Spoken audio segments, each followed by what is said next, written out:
देखो औरत कतनो तेज हो जाइनु लेकिन मर्द से बुड़बक के रही। ई तो झूठ बात बा।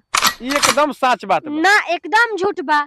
मेहरारू से कबो मर्द तेज होइए नहीं खे सकता। अच्छा ठीक बा, यही बात पर एगो बात बताओ, एगो सवाल पूछी। पूछी। भारत पाकिस्तान के बॉर्डर पर एगो मुर्गा रहल, खाना खात रहल भारत में आ पानी पियत रहल पाकिस्तान में। आ उ मुर्गा एगो अंडा दे देलक। तो ई बताओ कि उ अंडा केकर होई, भारत के कि पाकिस्तान के? अच्छा तो ई बताई अंडवा देले कहाँ रहे? पाकिस्तान में। तो जाहिर सी बात बा कि अंडवा भारत के भई। कैसे? काहे कि अनाजवा भारत है के नु खात रहलो। अच्छा ई बात बा। हाँ। अच्छा तो रउआ लोग कमेंट में बताई लोग कि मर्द मेहरारू में के तेज होला, आ क्या मुर्गा अंडा दे सकेला, आ ई कितना सच बारी आ कितना सही जवाब देली हो, तो कमेंट में बताई।